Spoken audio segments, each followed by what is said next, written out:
말씀 이제 뭐 하나님의 영을 다루는 자의 특권에 대해서 말씀을 나누는데 오늘 아빠 아버지에 대한 이야기가 나와요. 그 고민자락에 보면 지금 제가 기억을 더듬으면 그런 이야기였어요.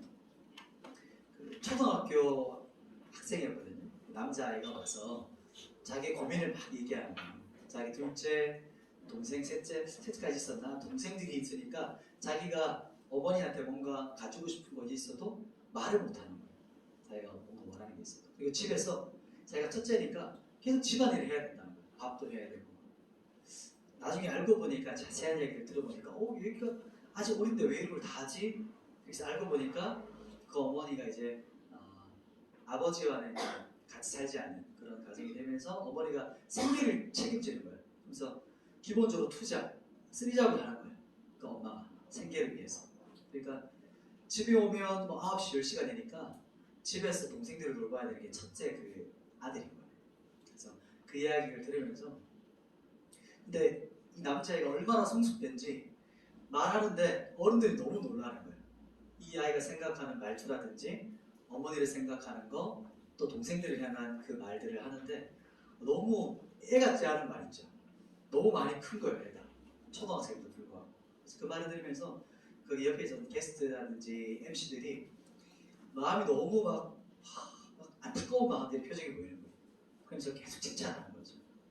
그 남자 아이를 칭찬하고 그리고 나중에 어떻게 했냐면 걔가 이제 태권도 이런 걸 했었어요. 그래서 마지막에는 그 태권도 장기자랑처럼 하면서 마지막 격파였죠. 격파를 하는데 그 밑에 상자가 하나 있는 거예요. 격파를 딱 했더니 탁 상자가 열렸어요. 뭐가 있었을까요? 그 내용 중간중간에 얘가 레고를 너무 갖고 싶다 이런 얘기를 했었거든요. 근데 이미 제작진에서 알았겠죠.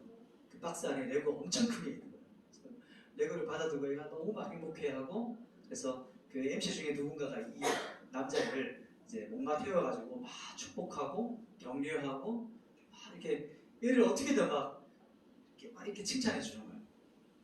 근데 저는 그 밝고 어찌 보면 그런 분위기 와 하고 막 게스트라든지 청중에 있는 사람들이 그 남자애를 막 축복하는 그런 분위기. 그런데 제 안에 그 프로그램을 보고 있는데 분명히 그 앞에 있는 모든 사람들이 웃고 축복하고 박수치고 막 환호하는데 제 안에서 제 깊은 곳에서 울음이 팍 터져나옵니다. 어떤 거였냐면 이 남자애한테 지금 막 칭찬해주고 박수 쳐주고 선물 주고 이게 진짜 애한테 중요한 게 아니고 진짜 필요한 존재는 이 남자에게 필요한 존재는 아빠야. 아빠라는 게 지금. 근데 그 누구도 그 말을 못하는 거예요. 이 아들이 집에서 그렇게 힘겹게 있는데 그래서 제가 그 프로그램 틀어 이제 보통 이제 실시간을 못 보니까 영상으로 틀어놓고 보는데 보면서 펑펑 울었던 기억이 나요. 한참 오래전 이야기예요. 근데 그때 기억이 아직도 선한데 오늘도 말씀 준비하면서 이 이야기가 좀 떠올랐어요. 왜 이야기를 먼저 하냐면 우리 청년들은 예수님 믿는 이 신앙생활 행복하세요? 행복해요? 예수님 믿으니까 감사와 기쁨이 있어요? 이거는 이제 정직한 자기 스스로를 향한 자기의 물음이에요. 저는 그 남자의 걔가 진짜 필요한 존재는 아빠라고 생각하면서 울음이 팍 터져나왔던 그 기억과 함께 또 한 가지 주셨던 감동이 뭐냐면 그 순간 하나님께 주셨던 감동은 이 남자애만 진짜 아빠가 필요하겠니? 그런 질문이었어요. 지금 이 시대에 많은 그리스도인들이 분명 우리한테 아빠가 있어요.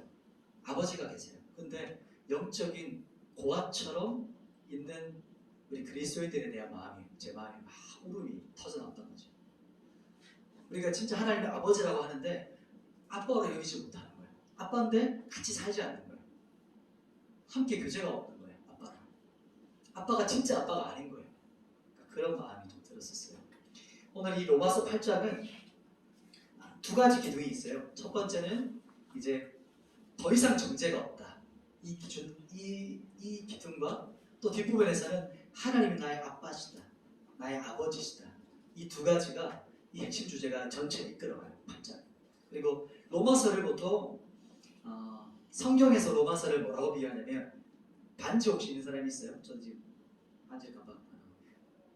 로마서를 성경 중에서 반지라고 비유해요. 그만큼 엄청난 책인 거죠. 반지라는. 그런데 그 로마서 8장, 로마서는 반지라면 로마서 8장은 이 반지 중에서 어디 부분에 해당할까요? 보통 반지의 보석 있죠. 반지에서 가장 빛나는 부분이 바로 보석인 것처럼 이 로마서에서 가장 빛나는 부분이 로마서 8장이에요. 그래서 로마서 8장 부분을 그리스도인들이 가장 많이 사랑하고 암송하는 성경이기도 해요. 드디어 우리가 로마서 8장까지 왔어요. 이제 반지 중에 보석 빛나는 곳에 왔어요. 이제 오늘 본문 그리고 다다음 주, 그 다다음 주는 완전 빛을 발하는 본문이에요. 그 복음을 선포하고 감격에 입사하는 본문인데, 오늘은 그 전에 이 복음이 어떤 것인가 이런 걸 하거든요. 먼저 한번 바로 들어가 볼게요. 자, 오늘 첫 번째는 그리스도 예수 안에 있는 자에게 결코 정죄함이 없는 이유에 대해서, 우리 1절 말씀이거든요. 1절 말씀을 같이 한번 읽어볼까요? 로마서 8장 1절 같이 한번 읽어보겠습니다. 시작. 그러므로 이제 그리스도 예수 안에 있는 자에게는 결코 정죄함이 없나니. 아멘. 자, 우리 지난번에 나눴던 부분이 잠시 기억을 한번 더듬어 보세요. 성도 안에 치열한 갈등이 있었어요. 오라 외쳤던 기억나세요? 막 좌절하면서 누가 나를 이 사망의 몸에서 건져내라. 고통스러워하는 거. 절규하죠. 탄식하는 소리. 그런데 갈팡질팡했어요. 그러다가 이제 8장이 딱 들어오면서 뭐라고 하냐면 그러므로 이렇게 선포하는 거거든요. 보통 성경에서 특히나 서신서에서 그러므로라고 하면 이렇게 세모를 치면 좋아요. 왜냐면 딱 이제 분위기가 반전되는 거예요. 그렇기 때문에 이제부터는 이런 뜻이거든요. 정말 8장이 이렇게 말해요. 그러므로 이제는, 그렇기 때문에 이제부터는 이런 말인데 이렇게 말하죠. 그리스도 예수 안에 있는 자에게는 결코 정죄함이 없다. 또 아니 방금 직전까지 한번 생각해 보세요. 방금 한 절 전까지만 해도 뭐라고 자기가 지금 뭐라고 하냐면 누가 나를 여기서 건져내냐, 이 사망의 몸에서 누가 나를 건져낼까, 그 정죄와 막 자기 안에 있는 그 탄식 때문에 막 고통스러워했거든요. 그런데 갑자기 한 절 건너뛰고 딱 나왔는데 갑자기 스스로 선포해요. 그러므로 이제는 정죄가 없다 이렇게 선포하거든요. 도대체 무슨 말일까요? 분위기가 완전히 반전돼요. 정확한 포인트를 얘기했다 그랬어요. 누가 나를 건져내냐? 누가? 그 누가 누구실까요? 예수 그리스도셨죠. 예수 그리스도가 우리를 건져내시는 분이시거든요. 그렇다면 그 예수 그리스도 안에 있는 자에게는 결코 정죄함이 없다. 즉 예수님 안에 있는 사람은 정죄받지 않는다는 말이에요. 어떻게 그게 가능하죠? 그 전까지 정죄받았잖아요. 정죄란 말은 형벌을 말해요. 법적인 저런 어떤 나무 바닥에다가 땅 죄가 있는 사람은 형벌을 집행을 하잖아요. 그 형벌의 집행까지가 정죄함을 말하거든요. 그러면 예수 그리스도 안에 있는 자에게 결코 정죄함이 없는 이유가 뭘까요? 그것이 바로 2절 말씀이에요. 2절 말씀을 같이 한번 읽어봅시다. 우리 2절 말씀 한 목소리로 한번 읽어봅시다. 말씀을 선포합니다. 시작. 이는 그리스도 예수 안에 있는 생명의 성령의 법이 죄와 사망의 법에서 너를 해방하였습니다. 아멘. 왜냐하면 그리스도 예수 안에 있는 생명의 성령의 법 아래에 있기 때문이에요. 자 보세요. 이 말은 우리가 더 이상 옛 남편 누구였어요? 죄, 사망, 그리고 그 사탄의 남편이 아니에요. 그 노예가 아니라 이제 누가 우리의 남편이 됐죠? 주인이 됐죠? 예수 그리스도. 그리고 생명, 성령의 법이 우리를 다스리는 법이 됐어요. 조금 더 이제 쉽게 설명 들어갑니다. 우리 그 다음 절로 또 넘어갈 텐데, 그러면 어떻게 더 이상 우리가 죄와 사망의 노예가 아니게 되었죠? 이 말을 선포를 알겠어요. 어떻게 그렇게 될 수 있었냐? 그 말이 바로 그 다음 절 3절 말씀이거든요. 3절 말씀을 같이 한번 읽어봅시다. 3절. 어떻게 우리가 죄와 사망의 노예가 아니게 되었는가? 그 방법이에요. How to요? 3절 시작. 율법이 육신으로 말미암아 연약하여 할 수 없는 그것을 하나님은 아시나니 곧 죄로 말미암아 자기 아들을 죄 있는 육신의 모양으로 보내어 육신의 죄를 정하사. 아멘. 율법의 여부를 100% 만족했어요. 누가 만족하셨을까요? 누가 만족하셨을까요? 예수 그리스도가 모든 율법의 요구, 율법의 정죄를 100% 감당하셨어요. 만족시키셨어요. 이 뜻이 무엇이냐면 뒷부분에도 또 반복해서 말씀드리겠지만 십자가에서 모든 죄의 진노를 누가 감당하셨죠? 예수 그리스도께서 받으셨어요. 우리가 받아야 될 그 죄의 진노를 하나님께서 담당하신 거예요. 그것이 바로 100% 만족하셨다, 감당하셨다는 뜻입니다. 이 땅에 오신 목적이에요. 육신 입고 오신 목적이에요. 그 이야기를 조금 더 쉽게 우리 나가봅시다. 그것을 뭐라고 하냐면 예수님을 죄로 삼으셨어요. 나를 대신해서 예수님이 죄 자체가 되셨어요. 이렇게 말하면 저도 이게 너무 심한데 예수님한테 어떻게 죄인이라고 말하지? 죄의 덩어리가 예수님 되셨다고? 성경에 정확히 그렇게 말해요. 우리 앞에 한번 보세요. 우리 고린도후서 5장 21절 말씀인데 한번 읽어볼까요? 자, 앞에 한번 PPT 보십시오. 고린도후서 5장 21절 한번 같이 읽겠습니다. 시작. 하나님이 죄를 알지도 못하신 이를 우리를 대신하여 죄로 삼으실 것을 우리로 하여금 그 안에서 하나님의 의가 되게 하려 하심이라. 아멘. 지금 죄를 알지도 못하시는 분이에요. 죄는 모양도 없으신 분이 우리 예수님이시거든요. 근데 그분을 하나님께서 죄가 되게 하셨어요. 죄를 그냥 그 자체가 죄가 되셨어요. 죄를 완전히 뒤집어 씌우신 거죠. 누구를 대신해서죠? 나를 대신해서. 그래서 그리스도 안에 있는 우리를 어떻게 하시려고 그랬죠? 그 안에 있는 자에게 뭐가 되게 하신다는 거죠? 하나님의 의가 되게 하시려고. 죄라는 것은 그때 기억나세요? 죄라는 것은 죄가 있다는 뜻이 아니고 뭐가 결핍된 상태죠? 하나님의 의가 결핍된 상태. 하나님의 의가 없는 것이 하나님의 진노가 쏟아지는 죄인의 상태라는 거예요. 그 말 기억나시죠? 다시 오늘 본문으로 돌아온다면 로마서 본문에 오늘 핵심 첫 번째 기둥이 1절이었잖아요. 그리스도 예수 안에 있는 자에게 결코 정죄함이 없는 이유는 무엇입니까? 그것은 이미 우리 예수님께서 죄와 사망의 정죄를 직접 십자가에서 담당하셨어요. 이 뜻이 무슨 말이냐면 예수님께서 우리가 받아야 되는 죄의 하나님의 진노, 하나님께서 죄를 진멸하고자 하는 그 미움과 증오를 예수님께서 십자가에서 담당하시고 죽으셨어요. 죽으시고 끝나셨나요? 예수님은 완전한 거룩하신 분이기 때문에 죄를 담당하시고 다시 3일 만에 어떻게 하셨죠? 부활하셨어요. 그런데 예수님께서 죽으실 때 거기서 누구도 함께 죽었을까요? 나도 함께 죽었어요. 지금 우리 리더들이 오늘 독후감 중에 발표하는 그 핵심 주제가 바로 이거예요. 나도 함께 십자가에 죽었고 예수님께서 3일 만에 부활하실 때 나는 어떻게 됐죠? 나도 같이 부활했어요. 자 보세요. 그전에는 내가 사망의 노예였어요. 사탄이 내 신랑이었어요. 거기가 나를 묶인, 법적으로 나는 그 아내예요. 그런데 죽었어. 죽으면 이제 이 남편에게서 나는 자유롭잖아요. 죽으면. 그죠? 죽었어요. 죽고 나서 내가 어디서 태어났죠? 누구와 함께 태어났죠? 예수님과 함께 태어났어요. 즉, 내 남편이 누구죠? 예수님이 된 거예요. 나는 이제 누구 소속이죠? 예수님 소속이에요. 더 이상 이 죄의 남편, 옛 남편이 나에게 이래라 저래라 못해요. 영향력을 미치지 못해요.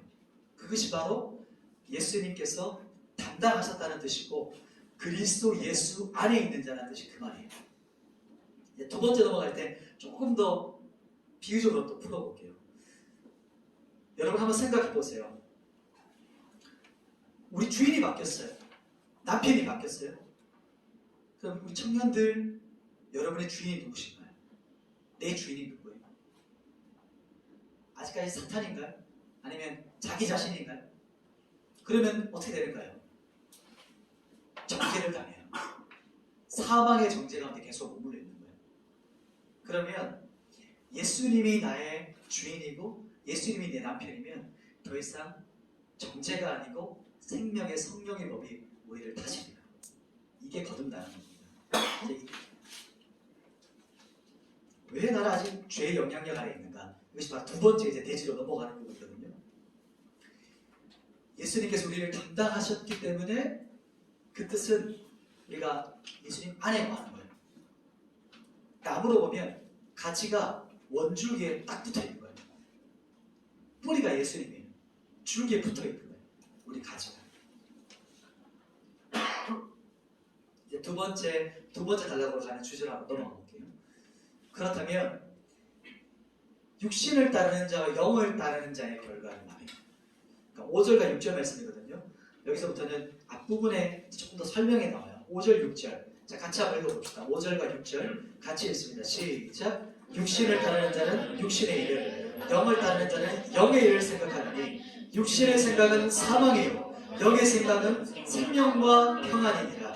아멘. 두 가지가 비교되죠. 앞에 보면 제가 가면을 두 가지 이렇게 비교했는데 분명하게 비교해요. 누구를 따르느냐, 즉 내가 누구 소속이냐는 거예요. 내가 어디 붙어 있느냐에 따라서 결과는 완전히 다르게 나와요. 그렇겠죠. 뿌리가 여기 딱 붙어 있으면 이 뿌리에 DNA 가지고 열매를 맺어요. 그러나 이쪽 뿌리에 열매 가지 붙어 있으면 반드시 그 뿌리가 가지고 있는, 그 원줄기가 가지고 있는 그 나무에 열매를 맺어요. 이것이 바로 오늘 두 가지 분리되는, 가장 비교되는 육신을 따르는 자와 영을 따르는 자의 결과예요. 열매라는 거죠. 열매. 여기서부터는 신앙생활이 깊게 들어가요. 혹시나 이해되지 않는 분들은 나중에 내가 신앙이 깊어지고 자라가면 이해될 수 있어요. 지금 계속해서 반복해서 들을 필요가 있어요. 내가 이해 안 된다고 해서 받아들이지 않는 게 아니고 일단은 계속해서 이해해 보는 거예요. 받아들이는 거예요. 믿음으로. 자, 6절에 보시면 육신의 일을 말해요. 육신의 일. 육신의 일은 뭐냐면 성경에서 이렇게 말하죠. 육신의 일은 사망이 그 결과다. 죽는 거라는 거죠. 사망. 사탄이 온 것은 우리를 멸망시키려는 것뿐이에요. 우리를 깨뜨리고 죽이고 파괴하는 것이 육신의 일이에요. 사탄이 우리에게 왜 찾아올까요? 처음에는 달콤하게 오겠죠. 네 마음이 원하는 걸 해. 즐거운 걸 해. 기쁜 거 해. 네 마음에 하는 대로 해. 근데 그 마지막 결과의 열매는 뭘까요? 사망의 열매예요. 왜냐하면 사탄의 영향력에서 결과가 나오기 때문에. 그게 바로 이제 6일 따르는 자의 구체적인 결과가 7절과 8절이에요. 7절, 8절 한번 읽어볼까요? 자, 6의 사람은 어떤 사람인가? 7절, 8절 같이 한번 읽어보겠습니다. 시작! 육신의 생각은 하나님과 원수가 되느니 이는 하나님의 법에 굴복하지 아니할 뿐 아니라 할 수도 없으니라. 육신에 있는 자들은 하나님을 기쁘시게 할 수 없느니라. 아멘. 앞에 PPT 보이죠? 육신의 생각. 6의 사람, 제가 잘못 표현했어요. 6의 사람은 거듭나지 않은 사람을 고린도서에서 말씀하고, 이 본문에서는 6의 생각을 말해요. 6의 생각은 내 생각, 영의 생각이 아니라 극명하게 대조되는 내 생각, 그리고 사탄으로부터 오는 생각들을 말해요. 그래서 6의 생각의 결과는 뭐냐면 첫 번째가 하나님과 원수예요. 즉 뭐냐? 그 사람은 하나님을 대적자예요. 우리나라가 쿠데타 있었죠. 쿠데타. 이게 정확한 거예요. 하나님을 향해서 쿠데타를 일으키는 거예요. 반역자를 일어나는 거예요. 이게 바로 대적한다라는 뜻이고, 이 반역자는 하나님의 법에 굴복하지 않아요. 그리고 굴복할 수조차 없어요. 왜냐하면 애시당초 이 반란자는 하나님의 법이 신경 안 써요. 무시. 마음에 와닿지가 않아요. 거들떠보지 않아요. 이게 바로 육신에 있는 자들의 모습이고, 그렇기 때문에 이 사람들은 하나님을 기쁘시게 할 수가 없게 돼요. 그러니까 세 가지가 연결되어지는 거죠. 이게 바로 하나님의 슬픔이고, 하나님의 애통이고, 그리고 하나님의 그 애끓는 질투예요. 그 사람을 볼 때. 그리고 하나님의 대적자의 자리에 있으면 결국 마지막은 멸망과 심판이에요. 자, 그렇다면 우리는 그것이 끝이 아니고 영을 따르는 자가 중요하잖아요. 영의 생각. 영의 생각이라는 게 뭘까요? 영의 생각의 결과는 생명과 평안이라고 말해요. 영을 따르는 자의 삶은 그리스도 안에 있는 생명이 있어요. 근데 여기서 제가 말씀을 준비하면서 딜레마가 뭐였냐면 이렇게 이해됐잖아요. 아, 그렇지. 영을 따라가면 생명이 있구나. 아, 평강이 있구나. 좋구나.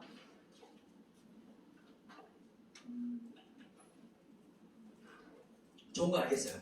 그러면 영을 따라가야 되겠다. 오늘 딱 결심하면 그래, 결심했어. 이렇게 하면 영을 따라갈 수 있을까요? 그렇지 않다는 게 문제예요. 왜 그럴까요? 영을 따라가고 싶지만 왜 안 될까요?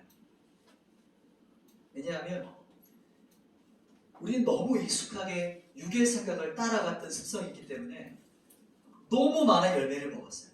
쉽게 말하면 오늘 저녁에 준영이랑 예를 들면 준영이랑 우리 여기서 최고 좋은 뷔페집을 예약해놨는데 준영이가 아침부터 좀 배가 고픈데? 그래서 이제 막 완전 그 불량식품들을 계속 먹기 시작하는 거예요. 그리고 막 몸에 막 두드러기 날 수 있을 만한 춤춰 알 수 없는 음식들 아침부터 막 먹기 시작해요. 그러면 어떻게 되죠? 준영의 상태가 어떻게 될까요? 저녁 만찬 전부터 이 속은 뒤집어지고 막 표출되어지고 막 심하면 토할 수도 있고 완전 그 속은 완전히 다 싸워서 문드러지겠죠. 알아요. 저녁 만찬이라 알아요. 거기 가면 맛있는 거 먹을 수 있다는 거 알아요. 그럼 내 속은 지금 뭘로 가득 채워져 있어요?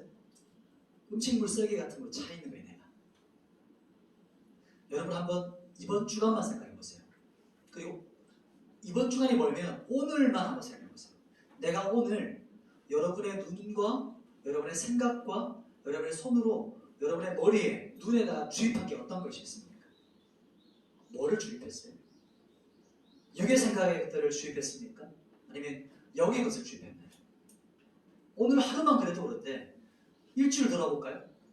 일주일 동안 여러분이 봤던 거 혹은 읽었던 거 들었던 거 여러분 안으로 들어갔던 정보들은 어떤 것이 있어요? 이해됐죠? 이것들이 위세척되지 않으면 우리 안에 영의 생각들이 자리 잡을 수 있는 공간이 있는 거예요. 다시 한번 들어가 봅시다. 그럼에도 불구하고 이제 얘기해 볼게요. 영의 생각은요 생명이 있어요. 이 말은 이제 앞에서 한번 예를 들고 싶었는데 지금 예를 들어볼게요. 나무가 있어요. 뿌리가 깊어요. 시냇가에 심은 나무가 있어요. 원줄기가 있어요. 이 사람은 이 원줄기에 튼튼하게 붙어있는 줄기예요. 이 통줄기에 가지 옆에 붙어 있어요. 지금 준혁이가 딱 붙어 있어요. 그러면 준혁이는 가지로 그냥 딱 붙어 있어. 그러면 어떻게 될까요? 준혁이 삶은 이 뿌리에서 오는부터 생명력이라고 하죠. 진액이라고 하죠. 이 뿌리가 빨아들이는 생명, 생수, 영양분을 그대로 가지가 먹어서 그 가지를 통해서 순이 나고 열매가 주렁주렁 맺혀요. 이해되시죠? 그러면 똑같은 가지였어요. 그런데 가지가 가다가 온몸명제가 기분 나빠서 이렇게 탁 때렸어요. 그랬더니 나무 가지가 탁 꺾였어. 이쪽 가지가. 그럼 얘는 원래 싱싱했었는데 하루가 지나고 이틀이 지나면 어떻게 될까요? 이 가지는 하루가 지나면 하루하루가 다르게 메말라 가겠죠. 쪼그러들겠죠. 그리고 달려있었던 모든 순들은 떨어지고 잎사귀는 떨어지고 열매는 있다가 썩어버린 거예요. 이게 바로 예수 그리스도 안에 있다는 뜻이에요. 우리가 거듭났는데도 불구하고 그리스도 안에 살아가지 않으면 이런 상태로 버려져요. 분명히 내 안에 생명이 진액이 와야 되는데 지금 내가 원뿌리인 그분과 갈라져 있는 틈이 있는 거예요. 생명이 들어와야 되는데 생명이 안 들어오니까 뭘로 채울까요? 사람은 뭘로 채울까요? 그걸 종교성으로 채워요.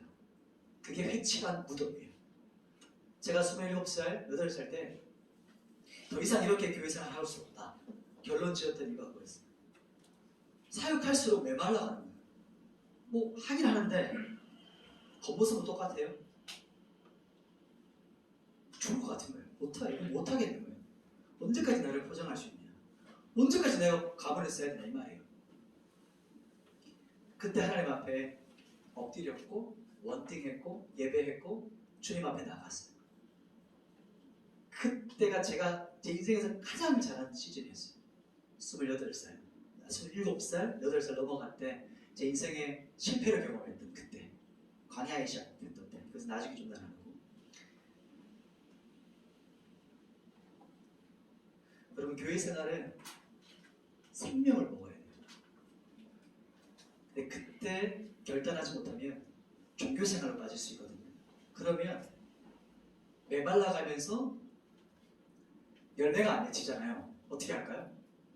열매를 사다가 붙여요. 이해가 되세요? 해체나 무덤처럼 열매가 있는 것처럼 사람들이 보이려고 해요. 가면을 써요. 저는 우리 청년들이 그렇지 않았으면 좋겠어요. 절대 그 길로 가면 안 돼요. 그게 바로 오늘 이 육신의 생각과 영의 생각이 갈려지는 그 기준점이에요. 차이점이에요. 그리고 바로 8장 9절 말씀 제가 한번 읽어드릴게요. 우리 로마서 8장 9절에 이렇게 말합니다. 만일 너희 속에 하나님의 영이 거하시면 너희가 육신에 있지 아니하고 영에 있나니 누구든지 그리스도의 영이 없으면 그리스도의 사람이 아니라. 아멘. 하나님의 영이 거하는 사람, 이분은 성령이죠. 성령 하나님이 내 안에 계신 사람은 그리스도의 사람이에요. 하나님의 사람이세요. 하나님이 지금 내 안에 장막을 펴신 거예요. 내 마음의 중심에. 그래서 그 사람은 내 안에 주님이 계시고 내 안에 그리스도가 나의 주인인 삶이에요. 여러분 안에 그리스도가 계십니까? 저를 한번 봐주실 수 있어요? 제가 좀 교회에서는 이렇게 잘 질문하면 안 되는 금기어 같은 질문. 여러분 안에 그리스도가 계시나요? 평생 교회 다녔는데 내 안에 예수가 안 계셔요. 그냥 갑작스러운 죽음 때문에 죽었어요. 나는 천국 갈 거라 생각했는데 천국에는 어떻게 갈래요? 예수 믿는 것이 행복한 삶인데 예수 믿는 것이 기쁨의 삶이라고 복음이라고 말씀하셨는데 예수 믿는데 안 행복해요.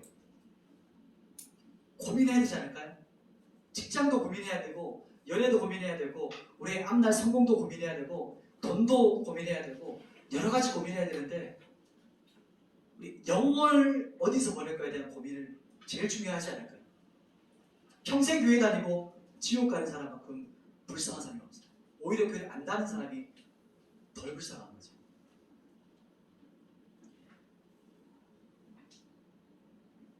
여러분 안에 예수님이 주인이신가요? 조금 더 발전된 질문이에요. 내 안에 예수님이 계시다면 예수님이 여러분의 주인이신가요? 아니면 예수님이 여러분 안에 갇혀서 계신가요? 그리스도가 주인이십니까? 아니면 내가 주인입니까? 돌아보시겠어요? 이제 마지막으로 갈 겁니다. 오늘 너무 진지한 본문이긴 한데 다음 주로 조금 기대합니다. 오늘 마지막 이제 하나님의 자녀에 대한 거예요. 제가 질문을 던졌던 그 질문을 안고 마지막 대주를 가봅시다. 우리 12절 말씀이거든요. 본문의 12절 말씀을 같이 한번 읽어볼까요? 12절 같이 한번 선포합니다. 시작. 그러므로 형제들아 우리가 미친 자로 된 육신에게 져서 육신대로 살 것이 아니니라. 아멘.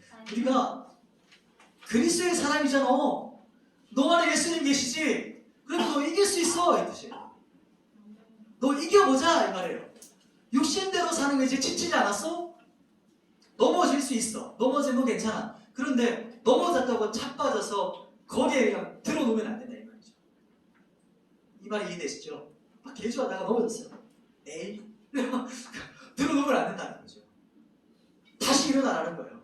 그 말이 바로 육신에게 져서 육신대로 살 것이 우리의 부르심이 아니야. 우리는 그렇게 살라고 하나님께서 우리를 구원하신 게 아니야 이 뜻입니다. 그리고 뭐라고 말씀하시냐면 이제 우리는 영을 따르는 삶을 살라는 것이죠.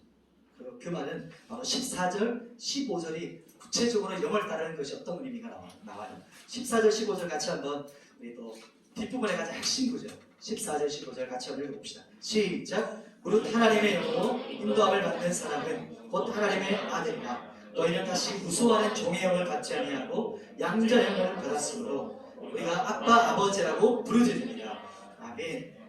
마지막 부분을 간략하게 핵심만 해보도록 하겠습니다. 하나님의 영, 성령의 인도하심을 받는 사람이 진정한 하나님의 사람이야. 하나님의 아들이야. 성경은요, 아들이라고 하면 꼭 남자를 뜻하는 게 아니고 자녀 전체를 말하는 거죠. 그래서 하나님의 아들, 딸이야. 누가요? 하나님의 영을 따라가는 사람. 너희는 종이 아니야. 우리는 하나님께 구원받았는데 하나님께서 우리를 부려보려고 구원한 게 아니에요. 자, 원범이 이제 딱 구원했으니까 너 이제 죽도록 일해라. 이렇게 일시키려고 구원하신 게 아니고 내가 너를 내 아들로 삼았어. 넌 내 아들이야. 아들이란 말이 뭘까요? 자녀란 뜻이 어떤 의미일까요? 특권이 있어요. 그것이 특권이 있어요. 자, 양자의 영이라고 하거든요. 지금은 우리가 볼 때 양자의 영이라고 하면 조금 어감이 친자가 있고 양자가 있다. 그런 개념이 아니고 로마 시대 당시 때는 아무리 친자라고 해서 해도 우리 가문에 득이 되지 않으면 친자를 자기의 상속권으로 삼지 않았어요. 오히려 자기 종 중에 혹은 다른 사람 중에 똘똘하고 우리 가문을 이을 사람을 데리고 와서 양자 삼아서 자기의 모든 상속을 물려줬어요. 친자가 아니라. 그게 바로 이 양자의 영이라는 뜻입니다. 친자보다 훨씬 더 큰 권세를 받는 특권을 가진 사람을 말해요. 그래서 양자의 영을 우리가 받았거든요. 그 말은 뭐냐면 성령이 우리 안에 계시면 자연스럽게 우리 안에서 어떤 증상이 일어나냐면 하나님을 아버지라고 불러요. 자연스럽게 하나님을 아빠 아버지라고 부르는 고백이 나와요. 아바 아버지. 유대인들이 아빠를 데디라고 하죠. 아빠를 어떻게 부르냐면 우리나라 말이 똑같아요. 아바라고 불러요. 히브리어로 아바. 너무 좋죠. 우리가 찬양 혹시 아세요? 아바 아버지. 그 찬양 아시죠? 모르는 분도 계실 텐데 저는 이 찬양을 통해서 오래전에 나왔잖아요. 오래전에 이 찬양을 통해서 진짜 많이 제 심령이 많이 회복되어지고 치유되었던 경험이 많아요. 아버지 대신 하나님 아버지 대신 우리 지금 한 1분 정도 실습을 해볼 거예요. 뭐냐면 여러분 한번 잠깐만 눈을 감아볼래요? 눈을 감고 어떤 걸 할 거냐면 집중해보는 거예요. 누구를 집중하는 거냐면 하나님을 한번 머릿속에 마음속에 한번 그려보세요. 지금 내 앞에 하나님 아버지가 내 앞에 계십니다. 그리고 이렇게 하는 겁니다. 하나님을 이렇게 불러보세요. 한 3번 정도 반복해서 여러분의 소리가 여러분의 귀에 정도 들릴 정도로 크진 않지만 여러분의 소리가 들릴 정도로 이렇게 한번 불러보세요. 아바 아버지. 한번 해볼까요? 시작. 아바 아버지. 한 번만 더 해볼게요. 이번에는 하나님 아버지 이렇게 불러볼게요. 시작. 하나님 아버지. 마지막 한 번만 더 해보겠습니다. 이번에는 아빠 아버지. 시작. 아빠 아버지. 우리 마지막 정말 한 번 마지막 하고는 한번 아빠 아버지 부르고 여러분 눈을 감고 하나님께 부르고 기다려보세요.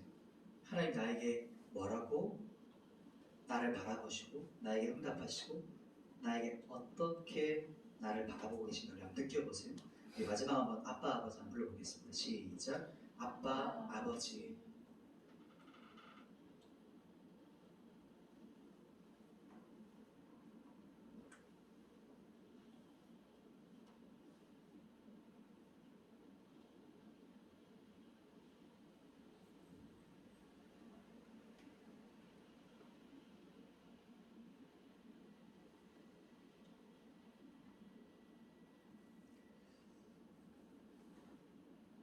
우리 하나님 아버지는 이제 눈을 뜨셔도 좋아요. 육신의 아버지랑은 좀 달라요.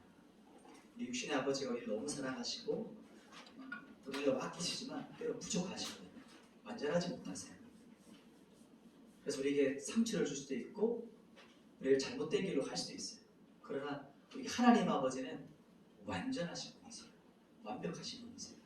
그래서 우리를 언제나 긍휼과 사랑으로 이끄세요. 그것이 바로 우리가 받고 있는 특권이에요. 하나님 나의 아빠라는 것이 특권이에요. 하나님께서 우리를 언제나 이렇게 이 그림이 최근에 원래 만든 너무 마음에 들더라고요. 옛날에는 그 목마 태원 아빠 그 사진이 마음에 들었는데 원래는 이 사진이 제일 마음에 들었어요. 하나님이 나를 안고 이렇게 대화하는 모습 꼭 안아주시는 우리가 하나님의 자녀된 특권이 있어요. 이제 마지막 절인데요. 17절 말씀 우리 마지막 절 같이 한번 읽어볼까요? 이제 마지막으로 한번 다가갑니다. 우리 17절 우리가 특권이 어떤 것인가 또 한번 보겠습니다. 시작. 자녀이면 또한 상속자 곧 하나님의 상속자요 그리스도와 함께한 상속자니 우리가 그와 함께 영광을 받기 위하여 고난도 함께 받아야 할 것이니라. 자녀이면 뭐라고 하죠? 상속자라고 해요. 상속자. 상속이란 말이 뭘까요? 부모님께 내 거라는 말이에요. 혹시 오늘 다들 집에서 오셨죠? 어제 혹시 집에 다 들어가셨죠? 집에 들어가서 주무셨죠? 집에 들어갈 때 혹시 부모님께 연락하고 허락받고 들어갔나요? 딱 들어가기 전에 아버지 제가 몇 분쯤에 집에 들어가야 되는데 들어가도 될까요? 이렇게 허락받은 분 계세요? 안 계시죠? 여러분 집인가요? 아니잖아요. 부모님 집인데 여러분 마음대로 들어가죠. 약속도 안 하고 그냥 내 집처럼 왔다 갔다 하시잖아요. 지금 그 말입니다. 부모님 집이 내 거라는 거예요. 그게 상속입니다. 그리고 따로 허락받지 않아도 되고 따로 내가 집에 들어가기 위해서 약속하지 않아도 되고 그게 바로 부모님 것이 내 거라는 거예요. 그게 상속자라는 뜻이고 그러나 이 상속은 그리스도와 함께 상속받아요. 그리고 이 상속은요 어떤 상속이 있냐면 영광과 고난을 함께 받아요. 이 영광은 주님 다시 오실 그날에 그 영광의 주님 온 하늘에 충만한 그 영광이 가득한 그 영광의 그날. 그런데 그 찬란한 영광을 받을 때 우리가 함께 받는 것이 있어요. 무엇도 같이 받을까요? 고난도 같이 받아요. 고난 받아요. 이게 왜 그럴까요? 도자기 있죠. 도자기 정말 아름다운 빛깔을 내죠. 근데 그 도자기가 구워지기 위해서 아름다운 영광의 빛깔을 내기 위해서 이 도자기는 그 가마 안에서 뜨거운 불과 연기를 견뎌내야 돼요. 그리고 나서 이 도자기는 정말 찬란한 빛과 영광의 빛으로 태어나게 돼요. 나오게 돼요. 이것이 바로 뭐라고 성경은 말하냐면 우리가 지금 받는 이 고난은 장차 우리가 받게 될 영광과는 비교조차 할 수 없어. 그렇게 말해요. 영광도 주님과 함께 고난도 주님과 함께. 이런 말 들어봤어요? No cross, no crown. 십자가 없이 영광도 없다. 정말 유명한 말이죠. 이런 동기가 불을 견뎌내서 아름다운 빛깔을 내는 것처럼 우리가 주님과 함께 다니엘의 세 친구들이 풀무불에서 예수님을 지켜줬던 것처럼 동일한 겁니다. 말씀을 정리하겠습니다. 청년들 지금 혹시 정죄받고 있는 청년이 있나요? 정죄당함으로 인해서 고통당하고 갈팡질팡하고 있는 친구는 없습니까? 근데 그것이 거짓이에요. 사탄의 속임수입니다. 사탄의 거짓말이에요. 그리고 우리가 선포할 것이 뭐냐면 이미 나는 그리스도 안에서 자유케 됐어. 이미 예수님께서 모든 죄를 담당하셨어. 정죄를 담당하셨어. 그리고 나는 예수님과 함께 죽었고 난 다시 살았어. 이 고백이고요. 그리고 이제는 더 이상 죄와 사망이 나의 영향력이 아니라 나의 주인이 아니라 이제 내 남편은 예수님이야. 나는 주님을 따라가는 삶, 영을 따라가는 삶이라는 것이고 그것이 바로 주님이 나의 주인이고 왕 대신 통치하는 사람. 그것이 바로 주님 따라가는 사람입니다. 마지막 하나님의 영이 거하는 사람은 특권이 있어요. 자녀 되는 특권. 하나님의 아들, 딸이 되는 특권이 있어요.